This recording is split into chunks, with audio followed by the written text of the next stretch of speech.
Where'll you be going? Texas? Damn, son, where'd you find this? Go on, make it happen. And now here's Steve and Michelle. Welcome from the heart of Dripping Springs. We are Mallet and Michelle, hosted by me, Michelle Lewis, and the great Steve Mallet. The great Steve Mallet. It's I only love because that. I got new headphones, Yeah, Steve. I just that's wanted to give you a awesome. shout out. That's the first compliment you've ever given me in our intro. Ever? I think so. You're welcome. Write it down on your calendar. Yeah. Write it down on your calendar. Hey, sponsors, Nomic Power Solutions, Nomic. Backup Power Generation. Man, I tell you, that Nomic. I saw a video of them that they did on Instagram of them moving a generator to the backyard. I was like, wow. Yeah, those guys really know what they're doing. That's crazy. And I mean, of course, the wonderful, the marvelous, the amazing Mallet Integrity Team Real Estate. Best real estate company in Dripping. That's right. Dispute me. Fight me. Soon to be South Star Bank. South Star Bank. If they will ever get us their stuff for production. That's Kim, right. Kim Watson. I know you're listening. Yeah. We need your stuff We for need production. you. If Can't you wait. want a commercial, you need to send us something. Yeah. Hey, this past week, the Dripping Springs Elite Real Estate Professionals. Hey, I'm a part of that. Yes, you have been since day one, which was January 1st, 2017. Stroll the Stars. We sponsored Stroll the Stars, which for those of our listeners that don't know what that is, there are 6 new art installations in downtown Dripping on Mercer Street. They were stars that look like 3.5, 4 feet tall. These, I think they're made of some kind of concrete. No, or they something. said they were made out of the same thing that they do in water parks. So that, do you remember that? It's some kind of hybrid plastic fiberglass thing. And then they had artists from all over. They had, I can't remember what they said, like 20-something people tried to submit, and they picked out 6. So right now there's 6 stars down there. They're freaking awesome. When they Front and unveiled back. it, oh my gosh, when they unveiled them, I was blown away. Yeah. The first one you're standing there like, oh, this is going to be kind of cool. And they pulled the little tarp off and I was like, oh my God, that is so great. And then the second one was the same. And the third one was the same. Unfortunately, I didn't get to see them all that night, but It was past Steve's bedtime. it was past my bedtime. It has completely changed the character of downtown Dripping Springs. They said that they are going to want to do these stars all over They're Dripping going to Springs do now. at least 6 more, probably further down on Mercer Street. But there's 6 now. The titles of them are, one's The Heart of the Hill Country, Twinkle Bright My Texas Light, Preserving the Stars, Magic Melody, Everlasting, and A Gathering Place. And the artists are Michael Greenwald, Melissa Richardson, Kathy Richardson, Renee DiOrenzo, Aaron Hounsel, and London Ferris are all the artists that have these stars painted that are up on Mercer Street right now. I think what's going to happen is people are going to come into town for weddings and parties and stuff, and get they're going to go pictures. down to Mercer and they're going to take pictures with those beautiful stars. What a great thing for downtown And I already Dripping. tagged one of the, or accosted, shall we say, one of the artists. It was actually the artist's husband to get her on the podcast because I would love to be able to talk about it. One of the ones that it was the last one that I saw because again I also didn't stay. It was a long day. It was. I didn't stay to go watch see all the rest of them, but the one I did see, which was just beautiful, was the heart one. Yeah. That one was so. That It was is. Mike. That was the artist Michael. What was his name? Michael Greenwald. Yeah, that was. I think that was his. I think that one so, was too. his. But it was beautiful. So I really like it. I mean, that would be a really cool picture, also. Yeah. But yeah, that's an interesting. So if you haven't been down on Mercer to see him yet, make sure you go.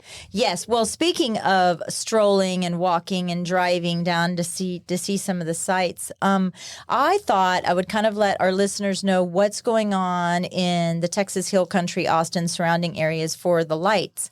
And, you know, we've always talked about the Austin Trail of Lights. It's been a staple. It's, you know, kind of one of those things that if you've been an Austinite, you've always gone to see. The Long Centers having the ice skating. I don't know. Is Ranch Park having ice skating? Okay. I'm almost positive they have ice skating and they have some kind of, not a festival, but they have some booths and stuff set up. I meant to write it down, but I totally spaced out. But then the Peppermint Parkway, which is at Coda, which I heard is very expensive and can kind of be disappointing. One of the things that I heard was very disappointing, and we were at Hula Hut next door. This was 2 weeks ago, and the line was insane. Is that for Mozart's? Mozart's, and people were saying that they changed it this year, and so many people have been complaining, and Really? they said it's That not it's worth not it. as cool? Yeah, don't go. One of the other free things that you can go see, Mozart's was not free. The free thing is go into the Driscoll Hotel and look at the trees. Oh, the trees cool. are absolutely beautiful. Of course, free, Johnson City, the PEC. That goes on until January yeah. 5th. Both PEC and the town square around the courthouse. The courthouse is all lit up. We were there just like 2 weeks ago visiting with Jenna, and remember we saw all the lights they were draped starting to put It was them up. daytime, but they were draped everywhere out there. They also, if you're out that way, they have that North Pole Express train, which is really cool. Even if you're not a little kid, you would like to do that. Marble Falls has their lights that are right by the water, which is really neat also. That goes on till January 4th. One of my favorite things, I've talked about this before, I think early on, is in Burnett, which is Main Street, Bethlehem, the First Baptist Church there. My great aunt and uncle used to be the innkeepers, and they take a whole block, and it's all of it. They turn it all into Bethlehem. Everybody is character Is that the dressed. one where they have real camels Yes. and real donkeys? And It's like, amazing. yeah. And so they have one last weekend that's coming up, the 13th, the 14th, and the 15th. And it's from 6 to 9. And then, of course, right here in Dripping Springs, we have the Maywald Christmas tree lights. That's at 10505 Twilight Vista, kind of when you're driving out to Austin. by the concrete plant. But they did it. He won some contest on ABC. There's some television show. This was a kid that I think goes to A&M, and his he comes back. It's his parents' home, and they raise money for charities. Yeah. And I think it's a really cool That is thing. cool, yeah. That's a neat thing. I've actually never been to that, but I've seen. You need to. I It's know. really, I heard it's amazing. Yeah, it's really sweet. And you know, not as elaborate, not as grand as that, but our little Christmas tree here at the Triangle is really pretty. Have you seen it lit up yet? It's no, gorgeous. because I'm not out this way when it's dark. Yeah, I know. Yeah. See, you go to bed early too. I do. Speaking of which, What? that's a segue. Well, what? Yeah. So this time of year, you know, it's Christmas. There's a lot of stuff going on. You go to these parties late at night. You're amped up. You know, you've been doing Christmas stuff all the time. You get home and you can't fall asleep. Are you having problems falling asleep? Steve, I'm a 54-year-old menopausal woman. Yes, I'm having a hard time falling asleep. Or I go to sleep and I get up at 2 o'clock in the morning. Well, this might help you with that. Okay. I know I talk to a lot of people. Sleep is one of the most important things you can do for your overall health. Does it have to do with a nightcap? Do I just go take a swig of whiskey you and then take go half a away? bottle of whiskey, yes, at 6 p.m. It's called, I actually stumbled onto this, and I didn't realize it was a thing. I stumbled onto this about 10 years ago, and it has helped me fall asleep more times than I can count. It's called cognitive shuffling. Okay. And it's actually, this has been tested and proven. So you go to bed, your mind's racing. Sometimes it can be something really cool. You're excited about a vacation, or sometimes it's something really crappy. You know, you're in some professional organization and there's chaos and, you know. Or like me, organizing your silverware drawer. Yes, yeah, exactly. Literally, like that. Or your literally. house is in an uproar because of a remodeling project. But you're laying there and you just can't get into that relaxed state to fall asleep. So this cognitive shuffling is a way to take your brain out of that mode and put it into a place where you can relax. And so there's a couple ways to do it. You think of a random, non-emotional word. So for example, you could think of the word tree. Okay. And you lay there and you go, okay, the first letter, your eyes are closed, you're relaxed, you're in bed, you go, the first letter is T. So I start thinking of words that begin with T. Top, totally. Tupid. Yeah, stupid, toupee. But you go through and you think of every word you can with T, and then when you kind of start running out, you move on to R. And then you think of every word, roadrunner, rain, you know, you keep going. And if you can get through R, then you move on to E. I guarantee you 9 times out of 10, you will not get past T. You guarantee. Do you know? Have you been in this brain right here? Yeah, well, no, I've not been in there, but I've seen that. Yeah, if I say something like rain, and then I'm like, oh, it's gonna rain. You won't. Oh no, no, and because you're focused on what's another word that begins with R. Okay, I'm gonna try Range, rover. You know, you're just gonna come. So the idea is it takes you out of thinking about that other thing that's bothering you, and you focus on a task that's almost kind of menial, and it actually relaxes your brain, and you will fall asleep. The way that I've done it is I always pick a category. Like, actually, I just did this last night. I started thinking of countries in Europe.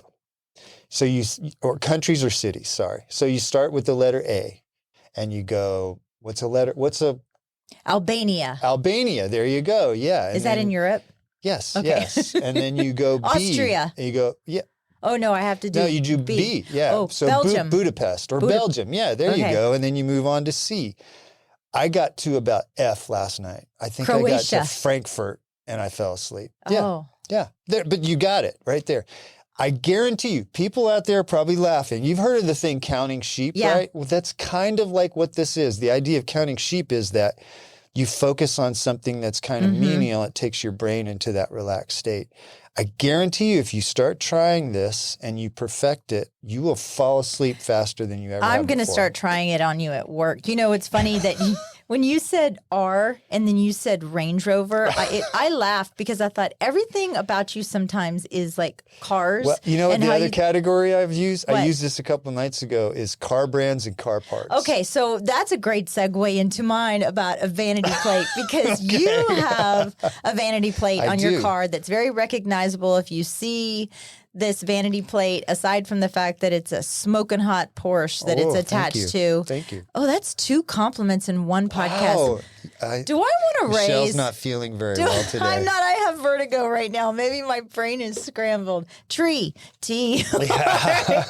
Okay, so your vanity plate. How much do you pay? How much did you pay for I that? think it's like $450. Is it like the first time to do it, or do you have to pay that? I think I paid for it for a couple years. It was a couple $100 a year, so I paid for it 2 years in a row. Okay. So mine is RLTR with a little space, RNR. Realtor runner. Realtor runner. I get more people that come up to me and go, "Oh, you're a realtor? Does that stand for rest and relaxation?" I'm like, no, there's no rest and relaxation here. There's none of that in the real estate business. Well, there is a license plate, a Texas license plate with just the number 8. Okay, that's Just it. one? Just number. And it back in, I think it was 2018 or something like that. When it first sold, it sold for $34,000, give or take, right? $34,000. This year, the owner of the number 8 sold it, and he sold it for $9,200. How do you sell it? $925,000 to a car collector. It's the most expensive single-digit vanity plate. Isn't that crazy? I don't know how you sell it. I don't know. You don't control it, so I don't know how you sell it. I guess maybe you go down to the office and you say, "I'm giving this up," and this person's buying it. You do it real quick. For $1 million, though, for a number on your license plate. This country has gone absolutely insane. You We got think? people complaining about eggs costing $4 a dozen, and then we have people spending $32 million on the ruby slippers from the Wizard of Oz. Did you see the I didn't even know those were for sale. Yeah, well, I know you'd have gotten your checkbook. Did you see the banana duct tape to the wall that sold for $2.8 million? No. What is going on? It was literally a banana from H-E-B for 39 cents with about a foot-long piece of duct tape taped to a white wall, sold at auction. I will not swear, but I know it was in the multi-millions, $2.8 million. But you know what the other thing, now don't quote me on this, but like art, like buying art. That's not art. Okay, but anything can be art. buying art though through a business entity is a tax shelter. Oh, is that what it is? And so that's how a lot of times people are getting away with this So these crap. people have so much money, they need to buy ridiculous things to have tax. You know what? write-offs. I will duct tape myself or Steve to the wall for That $2. actually would be a great charity thing. We could wrap you in duct tape inside out. You could run and stick yourself to the wall. You know what? That reminds me when I was a youth pastor, when I was in youth ministry, that one time we took our head youth pastor and we let the kids duct tape him to the wall, and we left him there for God, I would get claustrophobic. That would it drive was pretty me crazy. funny. We forgot to talk about our guest today. Oh yes, please. I'm real excited. Denver's been a friend of mine for 4 or 5 years. Met him through running. Denver Fredenburg. Is it Fredenburg or Friedenberg? It's Fredenburg. Fredenburg, okay. I've been calling him Fredenburg for all this time, so if I'm wrong, I'm wrong. Well, I did a little digging, and I found out that he used to be the captain of the Baylor baseball team. I've known him all this time, never knew that. I know he's a really interesting guy, and he's got a great background, so I'm looking forward to hearing that. But my next story, Denver's going to find this one really interesting. It's called the Backyard Ultra. So ultra running is usually any distance over what we call a marathon. So, or 50K or 50 miler or 100 miler, those are all ultras. So in Marble Falls, this was 7 or 8 years ago, this guy came up with this idea. He had a 4.1 mile loop on his property, and he started a race, and you have to be at the start line every hour on the hour to do this 4 mile loop. And the last person that is running wins the race. So if, it takes an average runner, say around 35 to 40 minutes to do a lap. So you can come in, you could take your time. 4 miles. 4 miles. You run the 4 miles, you come in. If it takes you 40 minutes, you got 20 minutes to go to the bathroom, to get something to eat or whatever you're going to do, change your clothes. But you got to be back at the start line on the hour or else you're disqualified. The last person that finishes a lap is the one, the only runner is the one that wins overall. And so they started this event and they thought, we'll get some people that'll do 50 or 60 miles. The first race, the winner did 260 miles. What? I can't remember. Was it like ruts in the yard? Can you imagine what it like? Yeah, I know. Yeah, I probably wore a trailer in there. Yeah, it's become kind of a cool thing, though. And it was actually sort of based on, do you remember marathon dancing from the 20s and 30s? Do you ever see? I wasn't alive then, Steve. Shush up. How was it?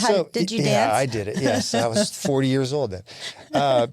What you do is you get out on a dance floor and you'd have to dance. You'd have to dance for 45 minutes, and then at the end of 45 minutes, you got a 15-minute break, and the last person dancing. I thought you were running a marathon while dancing. No, I'm sorry. Well, that happens too.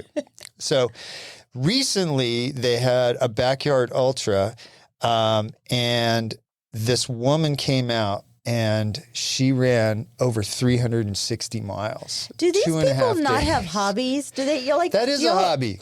That's It's interesting because most racers, like if you go do like the Bandera 100K and you're 50 years old or 60 years old, you're not going to win that. There's no way you're going to win that. This race is different because it's not about speed. It's about strategy and how tough you are, how long you can push yourself. How much strategy is there running around in a freaking circle? Well, there's actually quite a bit. Do you walk it and take your time? Do you run it fast and take a half hour and get some sleep? Do you eat a lot or do you eat a little bit every time? I mean, yeah, there's some strategy involved. Okay, the boredom alone would kill me. It wouldn't be the run. It would be the boredom. I know you probably. I'm going to disagree with you. When you're running something like that, your brain's actually doing a lot of things. You're like, okay, is that a pain I need to worry about? Oh, I ate that. That was probably too much. Oh, do I need to go to the bathroom next stop? There's a lot of things going on in your mind. So while it would be boring to go around it, whatever, that'd be like 60 times or 70 times. there would be a lot happening. You'd be like, oh, do I need to tape up that blister at the next stop? Maybe I should change my shoes. Maybe I should change my socks. There's a lot of maybes there. I would have changed my socks, addressed the strategy. Yeah. You're talking strategy. It still sounds boring to me. I I'm think sorry. it sounds awesome. And Just actually, sounds when boring. Denver comes in, I'm going to say we should do a backyard ultra here in Dripping Springs. How about just run around the? You know what? When you start getting antsy, I'm going to tell you go run laps. Run I laps already around the ran building. today. I ran almost 8 Run miles this laps morning. around the building for sure. So speaking of eating, we always think about food. We talk about food a lot sometimes. Yeah, don't we do. We definitely do. Did you know that this is the season of potlucks? You know, like everybody's having the office potluck meal. Oh, yeah. So there is something called the hierarchy of a Southern potluck, and I thought this So was I'm not freaking stressed out hilarious. enough about going to parties now. There's a hierarchy for potlucks. There is a hierarchy, and so you have like a lower level, you have an upper level, and then you have like some outliers, right? Okay. So outliers being like a dessert or an appetizer. You bring a dessert or an appetizer, and you shine on that dessert and appetizer. That's going to allow you to move up certain levels, right? Oh, so the next time you can bring a main dish? You could bring, and also one of the other things is a deviled egg. Deviled egg, appetizers, deviled eggs, and you bring an awesome deviled egg. Okay, so at the bottom of this hierarchy, okay, Paper plates and forks. believe it or not, it's when someone asks you what to bring, you're going to just say, you know what, just bring yourself. And that's a great place to be. And either that means that, look, you're kind of new to the group, or bless your heart, we don't want anything from your kitchen, okay? The other thing is just above that is ice. Right? Okay, You that don't- makes sense. You don't Can't mess cook. up ice. Yeah, you don't cook, or they don't want your cooking. Yeah. Right? Or the other kind of You issue. can't eat at everybody's house. kitchen. Yeah, that's right. I always think of it as you also have a cat. Okay, if you have a cat, you can't make ice. I mean, you can technically make ice at home, but grab a bag of ice. Or you're coming in from out of town. Yeah. Just stop at the Valero and grab me a bag of ice. Right, quick stop. Then the next stop is paper plates, knives, spoons, and forks. Now think about this, because you could ask somebody and they could just bring some like paper plates from home and open forks, and so you still have to kind of you got to gauge the yeah, ice and okay, that makes stuff like sense. that, right? Okay, so now adjacent to that are sodas. Okay, Okay. not iced tea, not coffee. Sodas. And if someone says bring sodas, you better be bringing a variety of sodas. You're That in the doesn't South. mean a 6-pack of Coke. No, you also better have some Dr. Pepper in there, right? You better have a Diet Coke, and you also better have a Sprite or What a about 7. Waterloos? No? Is that not sodas? That's not soda. I'm trying to get That's this not figured soda. out Okay, because but I bring- get invited to parties. I want to Okay. make sure I do it right. True. Above that, salads. Okay. Salads, you can kind of shine still a little bit, Yeah. but I'm a little iffy on that. This is what they said. I'm still thinking there's some chopping involved. Now, if you're bringing the ingredients to my house and you're making the salad there, I'm okay with that. I'm You're fine. opening up the little plastic thing from Yes, HEB right I'm there fine and with dumping that. it in. Yeah. So now we jump up to the very next level, which are vegetables or sides, right? Okay. The mashed potatoes, the potatoes. If you're asked to bring a side dish, somebody's trusting you, Okay. right? Okay, so now, and I kind of know what your kitchen looks like. I know you don't have a cat. Yeah, I mean, you wash your hands. Yeah. That's the kind of thing. You have soap on the counter. Exactly. And bringing a side, being asked to bring a side, it's a trusted position that you've been put in. So, it's a big deal. Again, you bring a great side. You can also now upgrade to bringing a meat, whatever the meat is. Now, I'm usually a hosting person. And so the host, I always feels like needs to provide the main protein, right? And I think also that's bring true. side. So now in the South, also, the next second to the number one spot is cornbread dressing. In my family, Stuffing. dressing. If you were asked to bring the dressing, then you were doing it good. And if you have any type of raisins in your food, please, you're not invited. You're not invited. That's like beans in the chili. Yeah, you're not invited next You're time. not invited. And so the very top, Steve, in the South, what do you think the very top is if you know that you've made it, if someone has asked you to bring already this, said meat. I would think it No. would be the main dish, but it's sweet tea. If you F up sweet tea, yeah. But Well, that's store-bought usually, right? Or are you making Bless it your yourself? heart. You store. Bless your heart. What do you mean you store? Bless your heart. Do you ever make tea at home?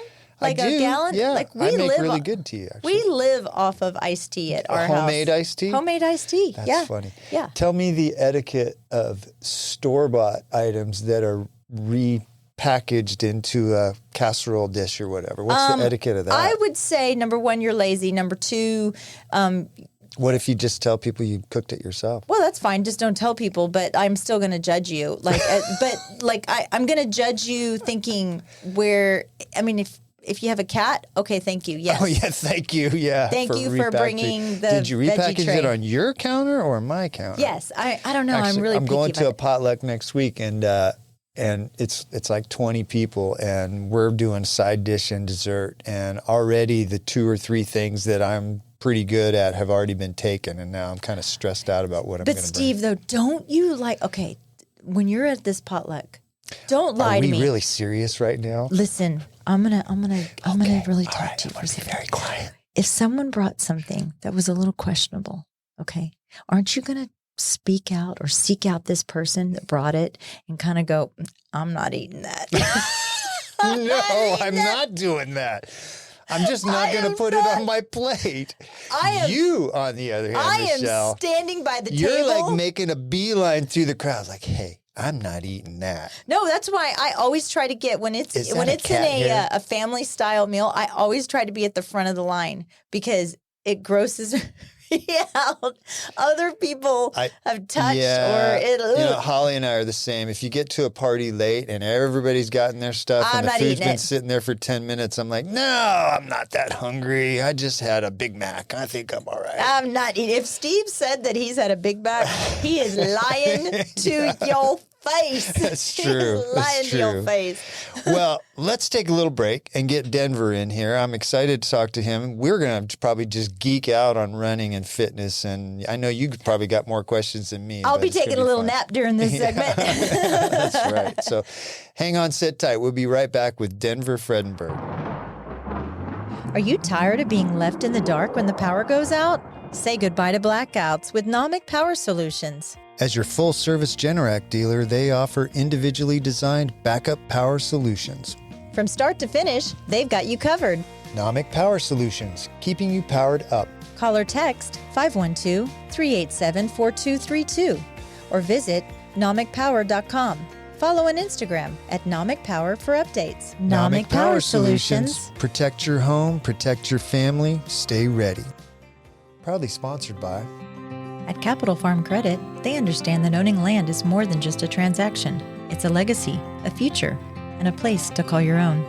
For generations, Capital Farm Credit has been the trusted lending partner for land loans, farmers, ranchers, and rural dreamers just like you.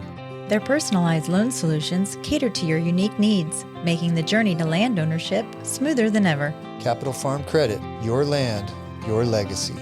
Visit capitalfarmcredit.com or Mark Rutledge at 512-892-4425. Capital Farm Credit, an equal credit housing lender.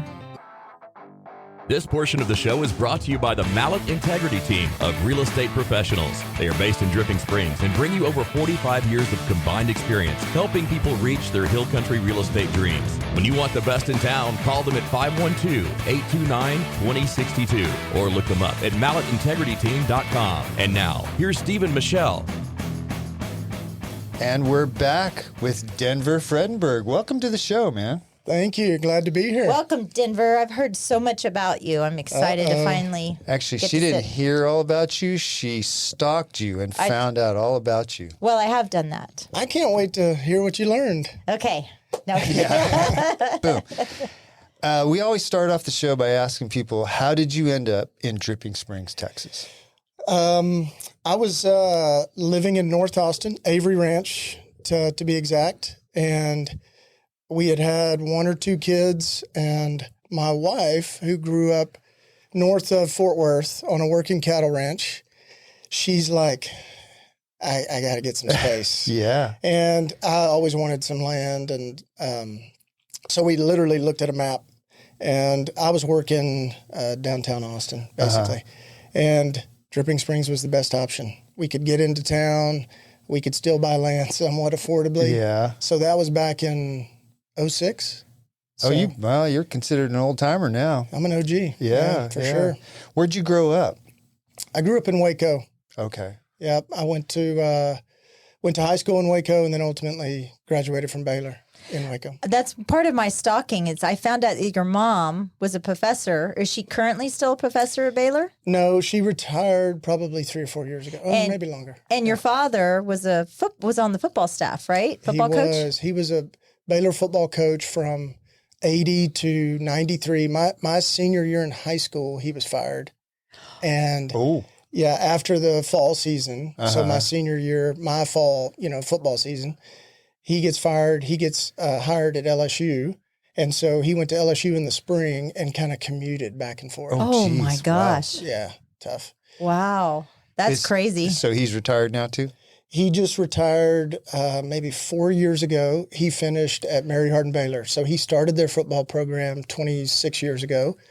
He won 3 national championships. My son-in-law was on one of those. Really? Yes, he won one of those national championships. Yeah. I love it. So, so growing up in Waco, that little town has been transformed, and Unbelievable. the whole Chip and Joanna movement that kind of happened, but even Baylor as well. Driving off of I-35 and seeing that amazing stadium that is there. The stadium, everything downtown, and it's a totally different place. Baylor is where I was accepted to Baylor right out of high school, and my mom was single and we were poor, and I just made the assumption I was going to go to Baylor. My mom was like, honey, I don't know how you're going to afford to pay that. I was like, your little financial aid's not going to afford to pay that. But I love Baylor. I love Baylor. What was your degree? What'd you graduate with?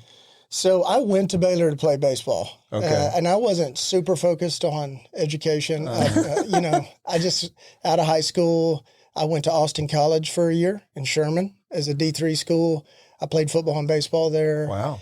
And I was a real late bloomer, so I started kind of developing late in age. And then I transferred from Austin College to Dallas Baptist for a year.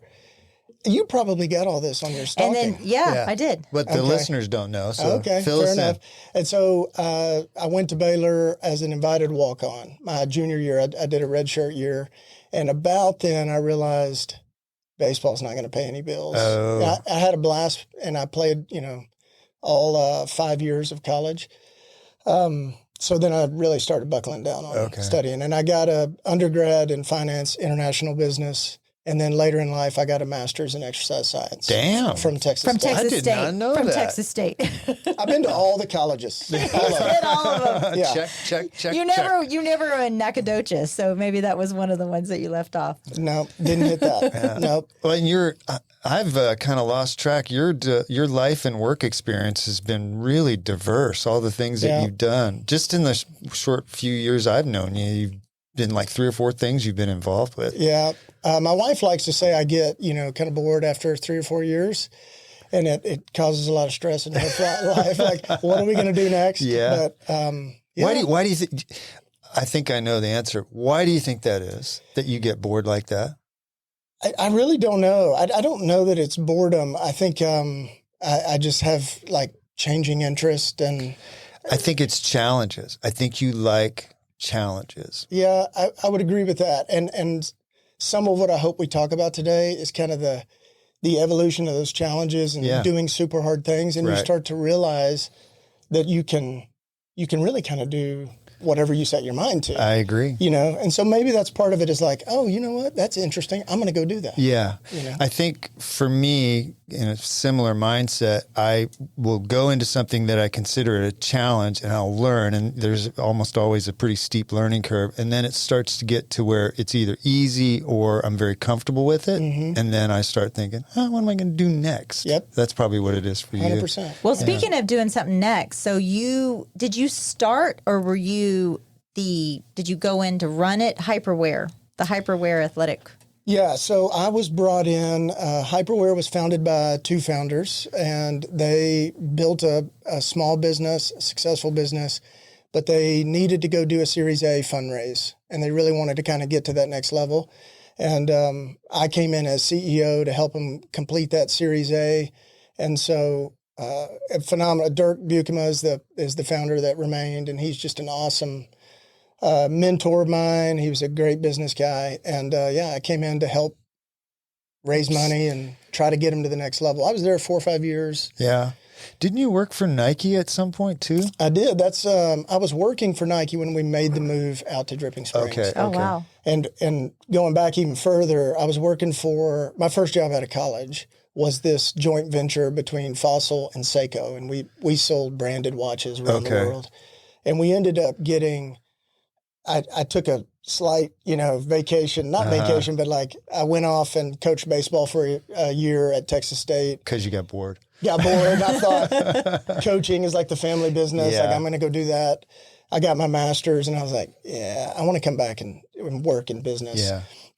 And at the time, that little company had gotten the Nike license for a year and we crushed it. So Nike came in and acquired us, made us all Nike employees I was there, I don't know, 7 or 8 years. Let me look at 5 years, 6 months. Okay, there you go. Yeah. You have stalked me. Yeah, she's really good. It's one of her special skills, Denver. Yeah. So tell us what you're doing now, because I think you still got your hands in 3 or 4 different things. Well, gosh, don't you? the Harvest Rain, right? And so, which was, for those of you listening, that was Tanktown, and then Harvest Rain, and now you know it as Dreamland. Right? No. Or the spot. But wait. The The spot. The actual spot, right? Kind of. Okay. Kind of. So I started Harvest Rain organically with 2 partners. Okay.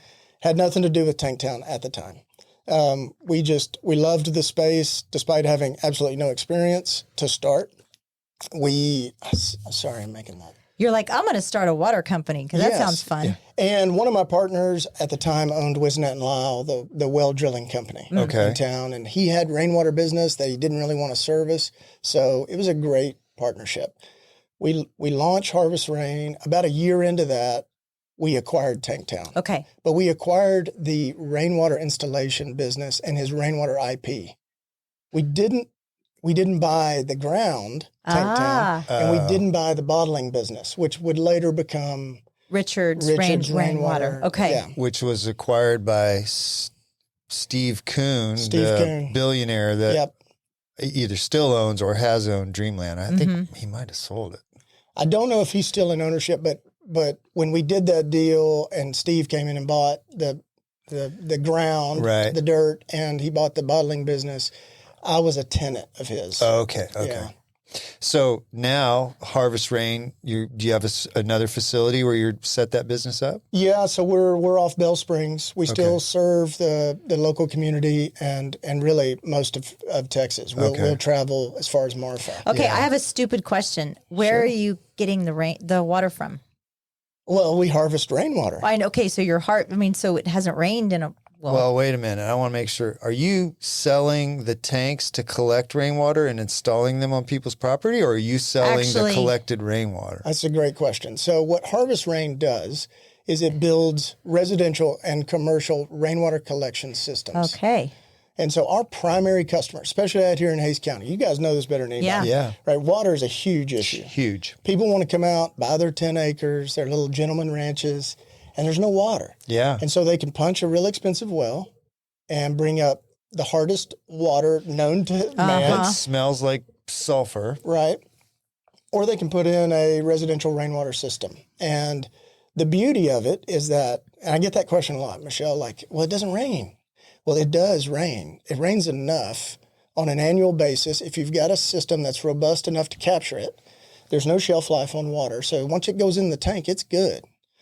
And so I live 100% on rainwater. I've got, a wife and 4 kids. You've got 4 children. Yeah. How much, I know a big part of that is how much storage you have. So how much storage do you have for a family of 6? I have 40,000 gallons of storage. Yeah. So, because I know a friend of mine, family of 4, he has 20,000 and he's not able to add more storage. And he said, that's just not quite enough. So 40, making sure you get enough storage is one of the biggest things, I think. It's a complicated equation because it's not just about, hey, I'm going to put in a huge tank. You got to have the right amount of capture space, amount of roof space. Roof space, yeah. You got to put in the proper conveyance, the pipe and things to make sure we move the water efficiently into the tank. But it's been a great business. And frankly, when you get it built and you turn the tap on, it is literally like Ozark. Oh, yeah, I know. Are you able to supplement if you don't have enough? So a lot of my customers do, myself included, is we'll have a residential well for landscape irrigation and maybe backfilling the pool. That's the ideal setup. But I would say most of my customers they have no Just other water strictly. source. So if you're only on rainwater, then you can have a truck come out and it's like 2,000 gallons, right? Yep. But for most people, they don't ever have to do that. Maybe I know there was few people did it during that last drought. But. Yeah, and it's a excuse me, it's that business is right there, so you can call companies like H2O2U or there's quite a few, and they're Johnny on the spot. 2,000 gallons, fairly cheap. Yeah. The challenge with my rainwater customers is that they don't want that water in their tank. Yeah, I could see that. Yeah, it's not Ew. rainwater. It's not good. It'd be like me. I don't drink sink water. Right. It would be like, ew, I don't want Tap that water. No, It's I for don't. The peasants. Yeah, it You is. would if you had a rainwater system. Yeah. Sure. Well, I doubt my HOA would allow I me don't think that. High Point's going to let her put in 40,000 gallon rainwater. True. So Harvest Rain, you got a couple other things you're doing. So Harvest Rain, I have two partners in Harvest Rain, and both of them worked for me at one point in the business, and they acquired part of the business. James and Aaron, they are amazing, phenomenal. They run the business. Okay. And I'm just kind of, a pain in their ass. But That's a great situation to be in. yeah, so they're great. That's off and running. And then I think we're in our 10th year at Harvest Rain. Oh, wow. So, yes, it's a great business. And then a friend of mine in town, Boogie Wittenberg, we built the Fitz RV park. I'm sorry, RV resort. Okay, Ooh, get it right, man. Get it right. And you and I we drove by there. Yeah, it's When really we cool. drove in there. Oh, it's that great. was I had that was never been there, and I amazing. was like, damn, you guys did a great job. Tell me about that venture. Like that's super unique. The idea, we were sitting around drinking beer, and thinking Where about all things good we could do. ideas come from. Right, Yeah. exactly. And this property came up. It was what's it called when it's you can put anything on it? You got Unrestricted. Unrestricted. There we go. Yeah. Unrestricted property, and we got on. It's covered in cedar and like everything out there. But at the crest of the land, like you could see Johnson City at night, the lights, and it was just like, man, this is a great property. Yeah. So the more we talked about it, we just thought it was a great. We did a lot of obviously investigation into that market.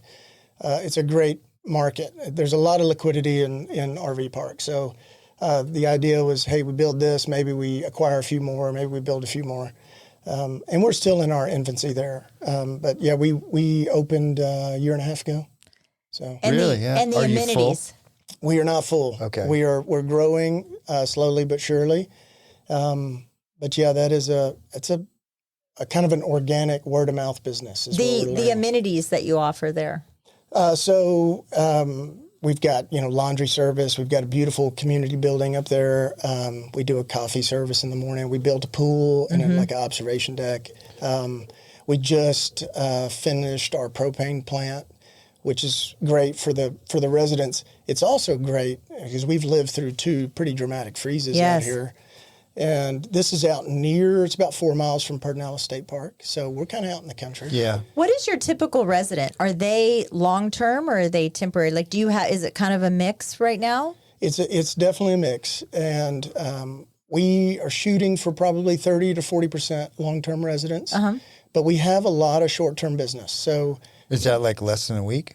yeah, definitely. So people coming in for a wedding. Sure. Or, the Hill Country draws a lot of tourism. The breweries, the wineries, all Yeah. that. And so we want to cater to both. Could you, in a sense, like if you were an investor, could you stick an RV on your property and run it as an Airbnb? Do you allow that out there?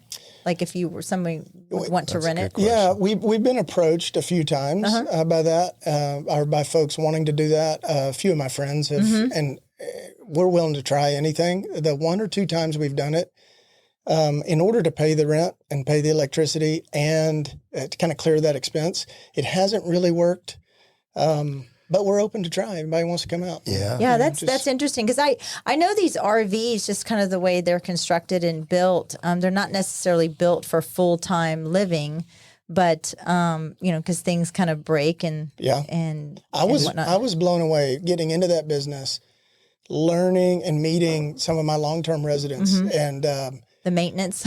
well, it's a very unique style of living. So these are young, successful people, and maybe a lot of them that I'm kind of referring to didn't have spouses or kids yet. They're young, like software engineer. Yeah. They can live anywhere. Yeah. And they got all these toys, and they're just working all day. And Are they?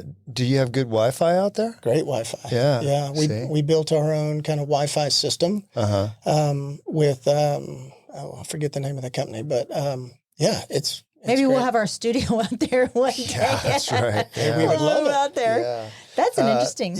We had on Justin Donald, the lifestyle investor. He wrote a New York Times bestseller, and he's got all kinds of investments, but one of the things he invests in the most is RV parks. Really? Yeah, he's really big on RV parks. We should get him out there to look at the fits. Yeah, well, You should. He'd want to buy it, and I think he's a pretty damn good negotiator. Well, I'm not sure if we're ready to sell it just yet, but you never know. Yeah. Never know. What else are you doing? So I do have a day job where I work for a big construction company out of Houston, and we do horizontal construction, building fiber networks. Okay. And so by trade, I'm in finance, and I run what's called project controls, which is a finance arm. Man, you really have a lot going on. I don't know how you keep all that straight. And it's so funny to me because when you meet somebody when you're running and they're in a pair of shorts and a T-shirt, a pair of running shoes, you just have no idea. Right. It's like you could be a CEO or you could be a guy that works at McDonald's. You just have no idea. How are you finding balance between all of your business ventures and then your family life with your 4 children and your wife? Yeah, I mean that's certainly a challenge. I think what I would say now, I'm kind of at the peak of things going on with these multiple businesses and day job, and I would argue that I would look back and probably say less is more, and that I want to find a way to kind of reduce what is on my plate and not add more to it. So knowing that, I've kind of got that a little out of balance, but it's a work in progress. It's a work in progress. I've got a great partner in life with Jill. We've been together since I was 19. She was 18 when we started dating. And, 4 great kids. One of them's in college up in Montana, and the other 3 are in my youngest is 8th grade, and the other 2 are in high school here. So there's a lot going on. That's for sure. Well, that's the way life goes, though. You take on things, and then you realize things are out of balance, and then you adjust, and maybe you get a little too simplified, and then you add something. That's just that's the life journey. That's the way it's been for me for 40 years. But and when we start talking about DBAP and the challenges and things, I want to get to that. It is the desire to continually do really hard things, and so I'm at this imbalance right now where maybe I need to do a little bit less. But I worry that I look up in a year and I've reduced it, and I'm like, okay, we got to do more now. Well, and I to piggyback off of that, you're talking about having all of these ventures in your head and balancing, but what does success mean to you today versus when you were younger? Oh, that's a great question, and it has changed so much. When I was younger, studying finance at Baylor, I was going to Wall Street. I was going to make $100 million. Like that was the deal, and I want no part of that. I mean, if someone wants to give me $100 million, I'll take it. If you don't want to give it to him, I'll give you my phone number. It's 512. Right. Yeah. But I want to do something that I'm passionate about, and I want to be there for my wife and kids, and so. Yeah, I think my view of what success has dramatically changed. I think that's a real common journey for most people. It's like you put a dollar sign out there and that's what I'm going to get, and then you start realizing that honestly, as much money as you make, if that's your goal, you're never going to be happy. You can make you think I'm going to make $1 million, you make $1 million, then the next thing you got to make 5, and then you got to make 20, and then it's just a never-ending battle. But so let's kind of transition. I met you through running. And I've always known you to be a really fit guy, and you've done a bunch of ultras. So what is an ultra for our normal audience? ultra is anything longer than a marathon, which is 26.2 miles running. And typically that's 50K is kind of right on the edge considered an ultra, but it's usually 50 miles plus. Yeah. Yeah, usually. Yeah. How many races like that have you done, you think? I think I'm nearing 30, maybe 25, 30. Somewhere That's in there. crazy. Yeah, that's crazy. And the first one, I remember it like it was yesterday. It was pretty transformative to my life. So I was working at Nike, and it was actually a really cool job. We were traveling the country for all these marathons, selling watches and sunglasses. And so I was training and running marathons, trying to qualify for Boston. And I kept getting injured, which happens when you're putting in a lot of miles. And I'm not a talented runner. I mean, you see me, I'm 200 pounds. I'm like what's considered a Clydesdale. So I really have no running talent, so to speak, but I was intent on trying to qualify. Just couldn't do it, kept getting hurt. So I started trail running because it's easier on the body. Right. I think I read Dean Karnaz's book, Confessions of an All-Night Runner. And I was like, you know what? I think I'm going to try this. So I mentioned it to some buddies at the office. And we're all a bunch of ex-athletes. And I mentioned to Charles, hey, I think I'm going to run this 50-miler. And he's like, dude, there's zero chance you can do that. Zero chance. And you doubled down. Well, Hell yeah, I can. Why would you say that? And he's like, I don't know. You're just like an old beat up, baseball player. Yeah. So I went out and I did at the time was the cardiac run. It's now Warda, Wild Hare. Yeah. It's a 50-mile trail race, and you had to do 8 laps. It was awful. Yeah, I wouldn't like that either. It was the hardest thing I'd ever done by like 10x. And man, I learned a lot about myself in that experience. Yeah. Do you like that place you get to when you do those things where you're really suffering and you want to, I know this sounds weird, but I know Denver's going to get it, Michelle. Yeah, do you like that place where you're like, what the hell am I made of right now? Do you like that place? In retrospect, I like that place. Like we have a name for it. We call it the Beast. Mm-hmm. So when the Beast comes in an activity like that, it cuts you down to the core, and it's very painful, and you do question every decision. It's like, why am I here? I'm away from my wife and kids. I'm doing this on purpose. It's like, what? I'm going to pay for this for weeks. Yeah, but then you get clear of it, and I swear it is almost like a superpower. What I took away from that first one and all the subsequent races and challenges I kind of put on myself, it's almost like a superpower in that you realize, oh, I literally can do anything. Yeah. If my mind is right and I want to do it, and it's not just bound to the physical elements. Like if I want to go start a business, I can go start a business. No experience. Yeah, I can do that. It's a superpower. And I learned it from the ultra running. It's an endorphin junkie though, well, right? It's not. It's sort of. Yes. What Denver's talking about, the Beast, I'm with you. It hurts when you're going through it.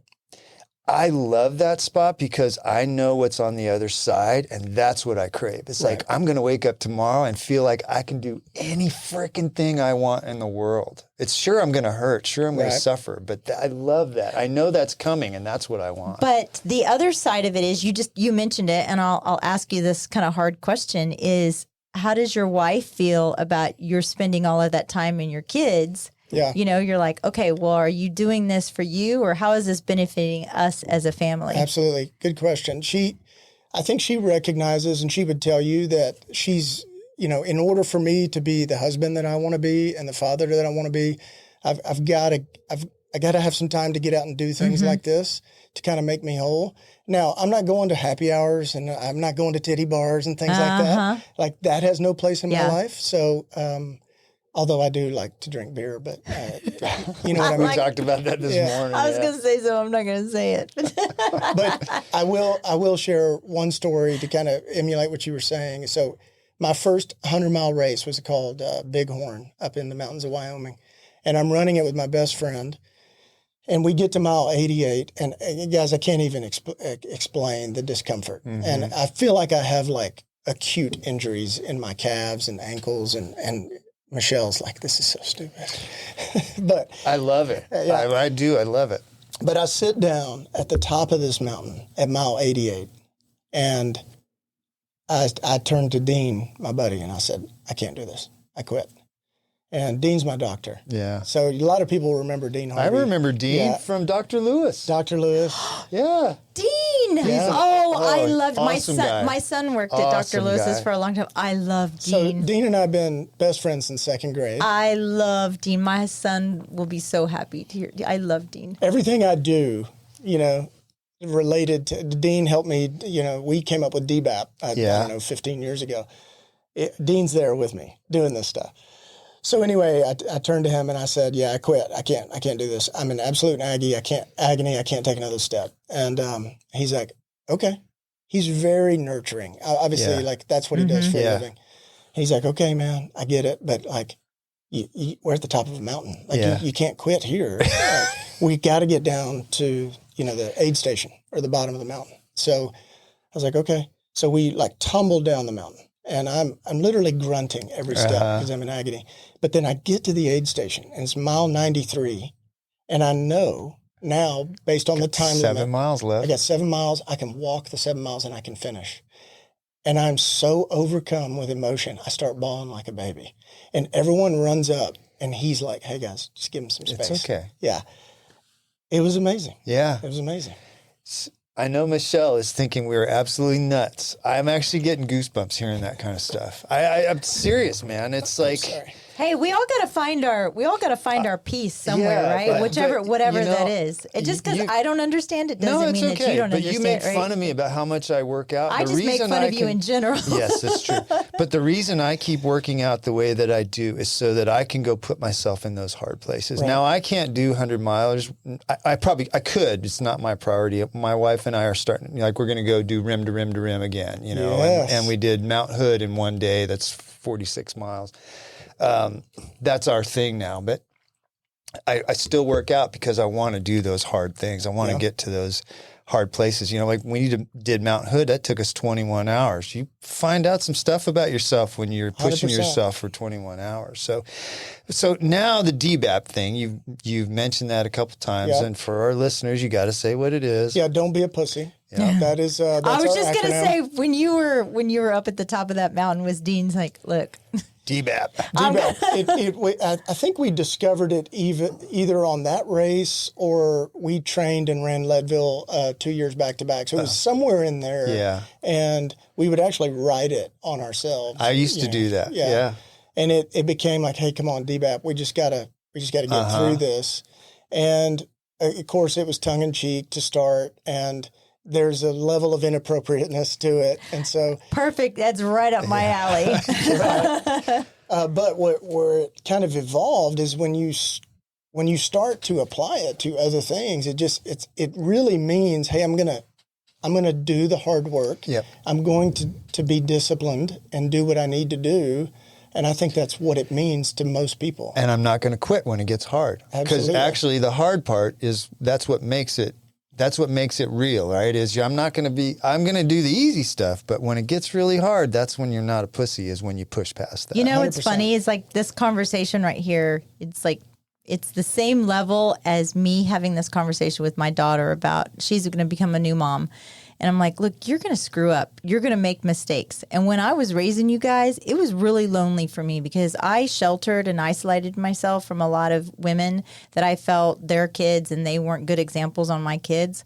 Well, look, I look at where my children are and where their children are, and I had to keep doing things even though it was uncomfortable. I had to keep pushing myself even though I knew my focus was my family and my children, and like that's where I was. And so I can relate in different a sense. situation, same circumstance. Yeah, So, I mean, Well, and I want to point out, like, you don't have to run 100 miles to truly understand exactly right. the brand. or Some of what us that get there means. at one, Steve. Yeah.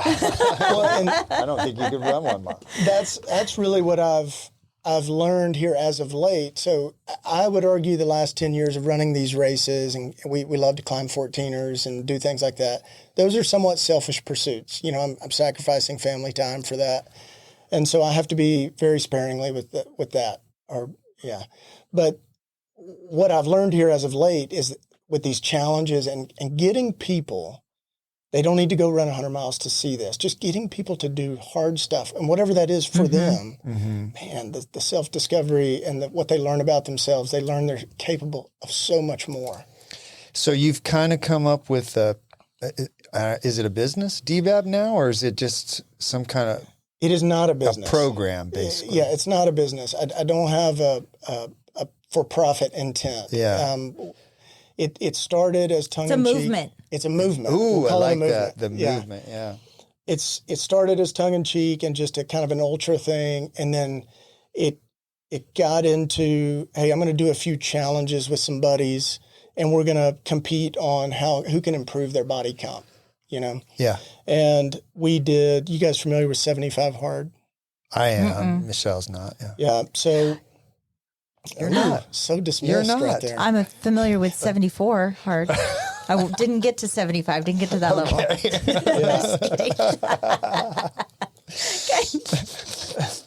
75 Hard is not mine. It's authored by another guy, Andy Frizella or something like that. But, Well, I'd never heard of it until you told me about it. Oh, really? So, yeah. So 75 days of doing 2 workouts a day, no drinking, got to follow a diet, got to read 10 pages, got to take a picture.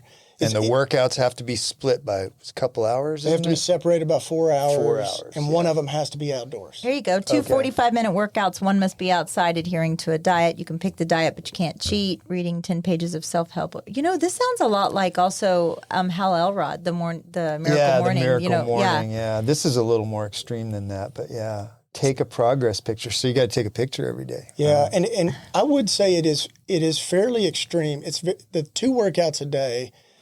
It's very difficult. Yeah. I would say. Now, the body transformations were unbelievable. Yeah. And we took a few guys, fresh off the couch, and they were like, hell yeah, we're going to do this. And it completely changed their body. And some of them, I would argue, it kind of changed their life. Oh, really. I'm sure it did. Yeah, it gave them a different set of purpose. You know? Well, they start to believe they can do other things. Right. I hear it from so many people. Oh, I can't run. My knees hurt. I'm 40 pounds overweight. It's like, hey, man, those are all excuses. You can do it. Yeah. You just got to make your I'm mind seeing the struggle with my son Tate right now, not the sense that he's 40 pounds overweight, but every single day he worked out. Every single day. That was his job. He was a Coast Guard rescue swimmer. Oh, wow. So that's all he did. Yeah. And now he's in med school, right? And so, his focus is a little bit different. And so he's kind of where he was all into all of his workouts all the time. He's focused all of that into his studies. And I've told him, I said, son, you got to get back to some of your workouts because you got to give that other left brain, right brain a break. A hole starts to be dug in your personality and who you are. And and you need to fill it with exercise and hard things. So going back to the 75 hard challenge, you did that a couple times, right? We did it a couple times, and just to be, clear, we don't. Our challenges are not 75 hard every time, right? Because what we learned is that it's very difficult, but it's also pretty exclusive. You're not going to get many people off the couch to do 75 hard. It's pretty advanced. Yeah. But by softening somewhat the challenge, we're not really softening the message, right? Because it's so much about That's okay. about how much you're going to make or how much you're going to do yourself, right? And so with the latest one we did was 75 light. We just kind of softened some of the rules. We had almost 50 participants, and we do a DEXA. You guys familiar with the DEXA scan? Yeah. So we do a DEXA before. Tell Michelle what that is. Yeah. So it's you basically lay on a table, and this machine scans your body, and it gives you your how much fat, weight you have, lean mass, visceral fat, which is the fat inside our organs or around our organs. And so we take that, and then 90 days later we take another, and then whoever changes their percent of body fat with the best percentage. So if I go from 25 to 20, I've improved it 20%. You're right. So divide 5 into 25. And then the winner kind of takes the whole pot. And I'm blown away by these results. How are people finding you? Or are you just randomly, like how are people finding this type of movement here in Dripping Springs? This podcast in Dripping Springs. Yeah, there you go. This is the launch. This is Michelle. it. This is it right here. Do you have a website or I something? don't. Do you have an Instagram? I don't. I have no website and I don't do social media. So basically, it's a total Yeah, good for secret, you. and you need to, Steve. I think you need to do It's this. an underground movement. I want you to do this. I kind of do that already. No, I don't want you to kind of do it. I think you should do. You were looking for something at the first part of the year to challenge yourself. Well, I want you to do it as well, and Okay. here's why. So we're doing another one. It's going to start in February, All right. and to kind of keep it fresh, because I would argue that the people that come to these, okay, we've done 3 of them now over the last year and a half. Most of the reason that people are coming is for the accountability. There's a group, there's a communication back and forth. Everyone kind of becomes a family, and everyone's kind of going through this together. I think that's what people really love. Then, of course, there's the winner just made $3,800. So damn. there's that too. There you go. Okay. Yeah, I'm in. yeah. You don't have a whole lot to lose. Fitness and Steve. motivation. But what you were talking about, the accountability side. So a lot of what Steve does, he does have this running group, and then he works out with his wife. But I think it would be interesting for him to challenge himself outside of that little comfort zone that he's kind of gotten himself into. And because I love to push Steve, I like push him to do the hard things. I'm not opposed to that. It is true. You find your little tribe, and then you tend to Right. and you gravitate to that towards level. them. You're always but going, like this morning, you guys caught me on a run. I was kind of winding down. I was running slow. They came up behind me, and I was like, "Screw that, man! I'm not going to let them drop me." So I pushed You hauled myself. us. I pushed You did. myself. It wasn't very far, but I pushed myself. Did he a little cry the further. whole way? No. He did not. Darn it! I did not. If he ever during this challenge cries, I need video. Okay, and just send me video. Of course. So how do people find out and sign up for this? Well, they're going to have to get a hold of me. And I don't know. And through that, they can get a hold of us, I would say, right? Yeah, I don't know if you want to put your cell No, number out. what about Probably yourself? not. Get a hold of us. Email us. Yeah, and you then can we'll go connect on you. our Mal and Michelle on Dripping Springs website, and we have a place for fans to contact us, and then Perfect. we'll get you connected. Yeah. So the challenge we're doing in the spring, the details are not totally ready to unveil, but I will leave you with this about it. Okay. It's going to be called the Challenge of Challenges. Oh, damn! And so it's going to be 15 weeks, or basically 90 days. We're going to do the DEXAs, and we're going to compete on percent of body fat changes. Yeah, I'm already at a deficit on that, man. Fatten up.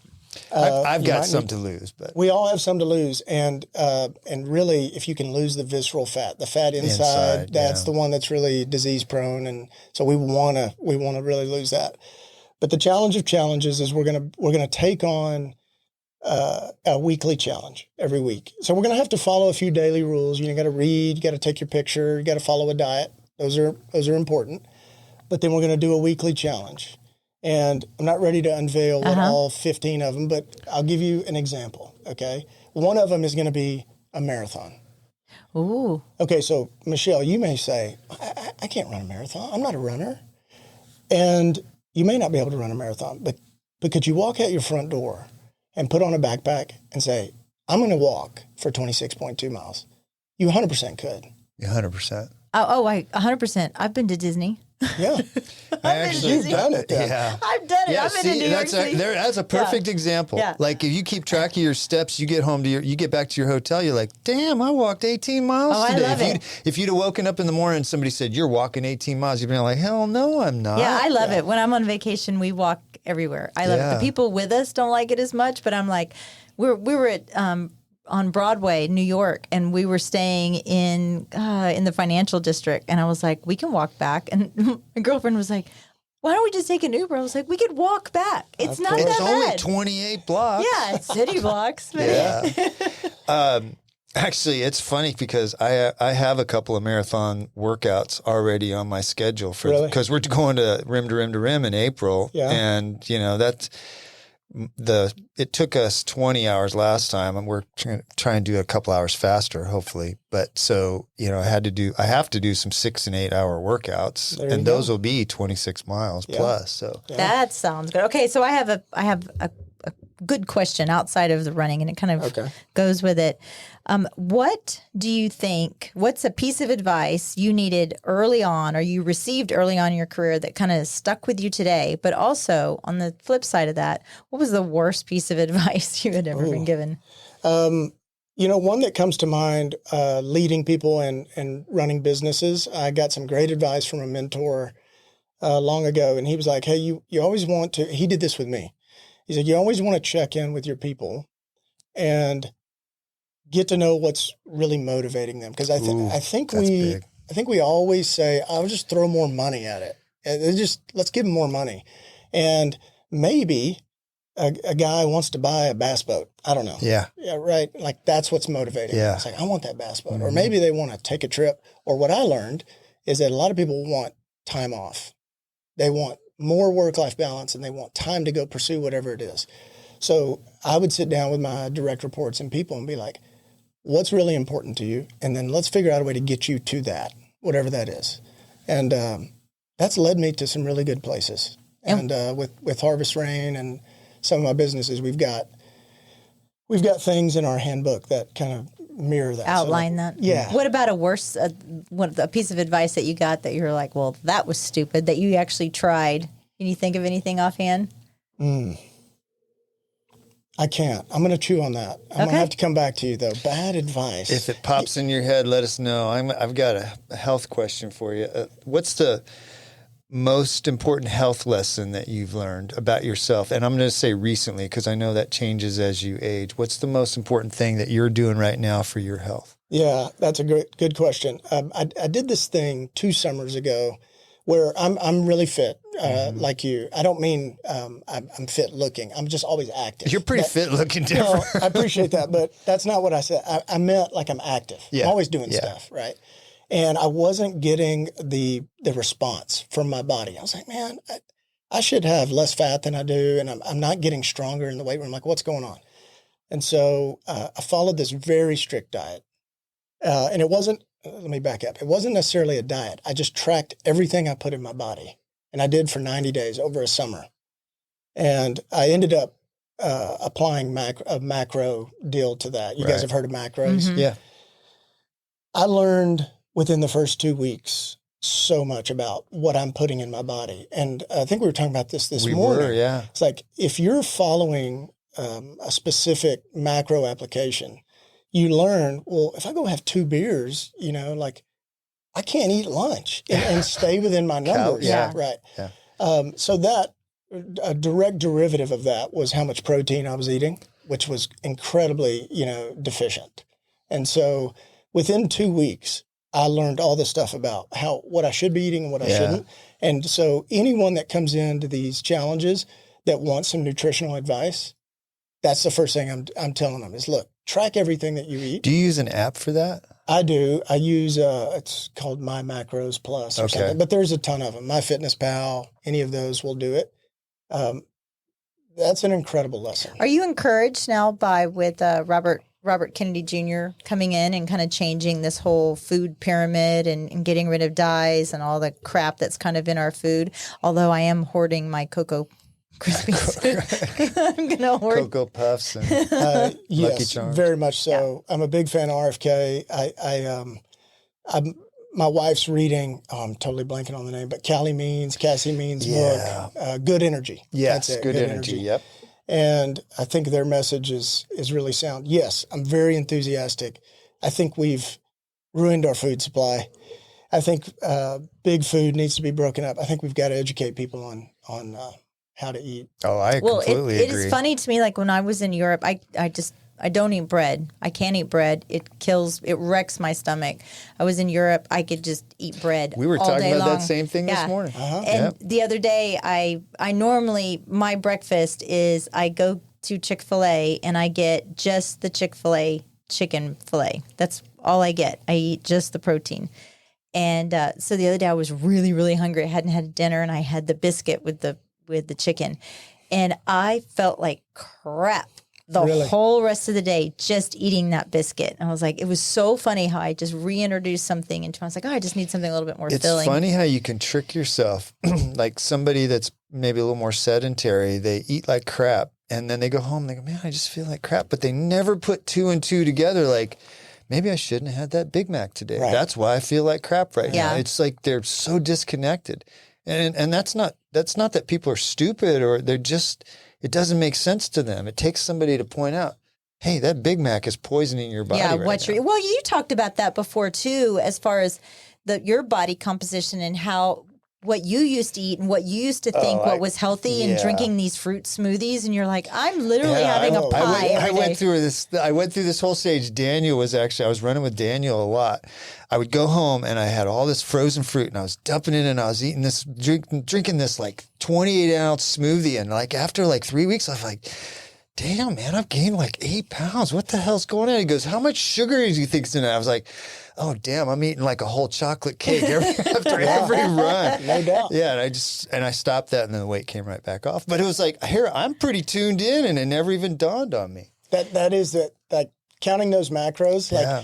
if let's say you're trying to eat 75 grams of fat a day, Yeah. which is what I was following, you go have a Big Mac and it's like 50 of the 75 grams. that's right. So you can't eat anything else the rest you of the can't. day. Yeah, that's exactly right. Yeah. Yeah. How are you great. dealing with people that are wanting to get involved in this with actual like physical limitations? And I know that Dean's probably involved somehow in this, but people that have either had back surgeries or other kind of health issues that they have that they really want to strive to do this. I mean, I think about my husband. My husband's had 3 back surgeries, and Todd's in phenomenal shape. But this is something that he'd want to do, but I just don't know if he'd be able to. He could do it. I know he could do it. I think he could. I think he could. We have quite a few guys and gals. We have some quite a few females that are joining this last go round as well, but and they range all fitness levels. So one guy comes to mind. He and I worked together, and I was just talking to him the other day, and in the first challenge, he lost 50 pounds. So in order to lose 50 pounds, you're starting at a place where, he's got a long way to go. He loses the 50 pounds and he comes into my office and he says, this has been like a generational shift for me. And I was like, what does that mean? And he said, well, I've lost 50 pounds and I'm never gaining it back. Like I am never gaining that back. And he said, my kids are completely different now. They're like, Dad, let's go mountain bike. Let's do this. And he said, my dad, who is not fit, in fact, just had a heart attack. He's watching what he eats. He's wanting to exercise. He's like, this thing has changed 3 generations.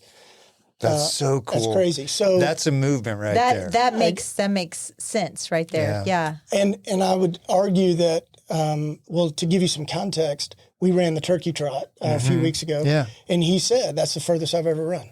That's amazing. So that's a 5-mile run. That's not nothing. I get that.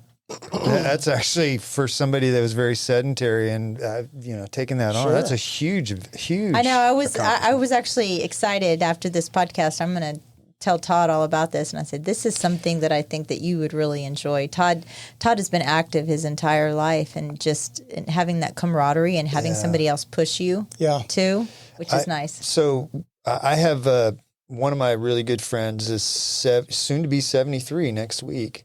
I didn't know you had friends. That's pretty amazing. One of the best swimmers I've ever swam with. He's having shoulder problems and he's got a little neck thing, he's got a little knee thing, and he was so discouraged he was going to stop swimming. And I said, Carl, you come in and you do what you can do. Yeah. You do what you can do. And that's what you got to tell these folks, right? Absolutely. Okay, you had back surgery, you may not be able to do this thing, so what can you do? Yeah. And so now Carl, he's been coming in and kicking and doing what he can do, and now the shoulder's starting to come back. And so we were doing some 50s together the other day. It's like, you just got to keep doing just what you can do. You got to keep doing it. Yeah. If you say, you know what, my knee's messed up, I can't run anymore, then go walk a mile. Do what you can do. And I really think what the group affords you is, look, motivation is fleeting. Motivation comes and goes. That's so true. And if we rely on motivation to get our ass in gear, well, a lot of times we're going to come up short. Yep. And so we want to replace motivation with discipline. And if you've got a group of people that got your back and holding you accountable. Yeah. And look, I'm just like everybody else. There are a lot of days. In fact, I'm in this whole season right now where I just don't have the motivation. I want to do it. Don't. You know what's funny is I got out of my car this morning. It was kind of cold, so I put my beanie, put my gloves on. I look at my watch to hit run. I was like, shit, I don't feel like doing this. And a mile in, I was like, damn, I feel pretty good today. It was like it just changed. It does. Yeah, you never know what's Gotta going to be happen until you disciplined. get out the door. Well, I have some rapid fire questions I want to throw at you too before Okay. we're wrapping up. Okay, so there's And I have one other thing I want to Okay, mention. go ahead should before I do it. before Let's do it rapid now. fire? Do it Let's do now. it now, and then we'll do the rapid fire. So, not to complicate with the challenges we do are 90 days. We do one in the fall, one in the spring. So, we got the one in the spring. It's going to start in mid-February. We also do an annual event called the Crucible. And the Crucible is on Saturday, February 1st.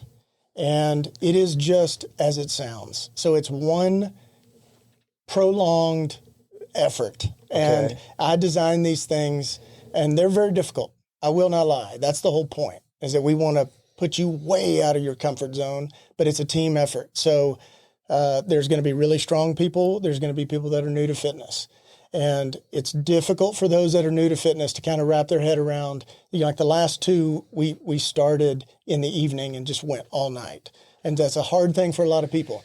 The one in February, on February 1st, is not going to be an all-nighter. It's going to be an all-dayer, but just Can for you give us listeners, just a taste of what those, because is it one activity? Is it multiple activities? you go to Marshall's and Home Goods all day. That would You be walk that would around. be Steve's nightmare. That sounds like is a hell on nightmare. earth. Yeah, Yes. yeah, that's my nightmare right there. Yeah. The last one, to give you an example, so we started on the green belt at 1 a.m.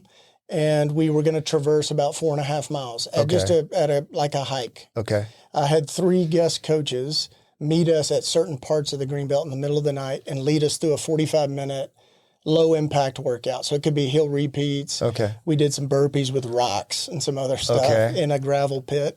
Then we rucked up. So we put on our rucks for guys. I think it was 35 pounds, girls 20, 25, something like that. And we went 10 miles across South Austin. And we got to McKinney Falls State Park at about 7:15. And a trail race started at 8 a.m. And we ran a quarter marathon. And so that was 9 hours or so. We covered about 24 miles. And it was difficult. Yeah. I'm not going to lie. It was very difficult. What's the term that comes to mind? Sadomasochism. What is that? You know what? You would think it is, but it's so rewarding. It's so rewarding. That's it, Steve. Like I get people to finish these things, and it's like it opens It does. another. It's like it makes a part of your brain that's sort of dormant all of a sudden active. Yeah. It does all kinds of things. The greatest compliment I get, and it fits along the line with what you're saying, like somebody will come up to me and say, yeah, I got out and ran this morning, I was thinking about you. I'm like, man, good for you. That's awesome. That's like, that's not why I do it for myself, but to think that that's going to have a positive impact on somebody else is amazing. So, Well, fill in your bucket any way that you can. Well, now, so I I do struggle a little bit. Now I'm 61. By February 1st, 2 weeks after that, I'll be 62. Do you have guys that are in their 60s coming out to do the Crucible? I do. And we are capping it at 30 people. So it's a really small event. I've got about 9 spots left. And you would be a great addition, Steve. Come on, Steve. Do it. And can you wear one of those GoPros? I'll do it. Yeah, wear a GoPro. I'll do it. You just let me know how to sign up. I'll do it. All right. I wonder Awesome. if Holly could do it. Hell yeah. I got some females already signed up. Yep. GoPro Save it. us 2 spots, please. Let Okay. me know what we Michelle? need to do. I want Michelle? yeah. Can I be the water person? Do they I'll have, hand out do you water. have cheerleaders with Yeah. pom I poms? think we do. Yeah, We're- I could. You have pom poms. I would be great. At You know that. what she'll be doing? She'll be standing on the side of the trail saying, "Don't be a pussy." Now that we could use. Hey, I'm a Deal. great motivator in that sense. Yeah. Okay, now back to my rapid fire. Okay, Rapid so in the fire. morning, are you a coffee or a protein shake kind of guy to start your day? I'm both. Coffee first, protein typically about 8 a.m. Oh, That's okay. me too. What is your favorite baseball movie? Because you were a baseball guy. Oh, The Natural. Oh, Yeah. Oh, yeah. 100%. this one's just kind of stupid, but pineapple on pizza, yes or no? No. Hell no. No way. Hell no. Yes. Okay, so baseball or business, what was more nerve-wracking when you were sitting on the plate or pitching an idea? I would say when I went to work for Hyperware and we were doing our Series A, and I was up in front of a room full of angel investors trying to pitch an idea and trying to get checks written out of it. I've never been more nervous in my life. I believe it. Yeah. Yeah, that's a make or break. Isn't it? What do you hope your impact is going to be left when you leave this world? What do you hope someone's going to say about you? Oh, I have no idea. I haven't thought about that. I really, I want my kids to want to hang out with me when they're adults. I think that's where my legacy, my vision of my legacy ends. But if I could have people say anything about me, I don't know, that he did what he was passionate about. I don't know. He lived his passions. Yeah. Yeah, for sure. I think it's that, and I think it's that he motivated me to become a better version of myself. I think that would be awesome. Yeah. Which I can tell you, you're doing it. And you are doing it now. DBAP. Yeah. There's a guy that DBAP'd. That's right. Yeah. I'll take that. I'll take that. There you go. Yeah. Well, this is cool, Denver. It's funny because Michelle goes like, what are we going to talk to him about? I'm like, oh, you wait. We got a lot of stuff to talk about. It's been I didn't fun. say it like that. No, I'm she heartbroken. didn't. Yeah. The accent was mine. We can continue.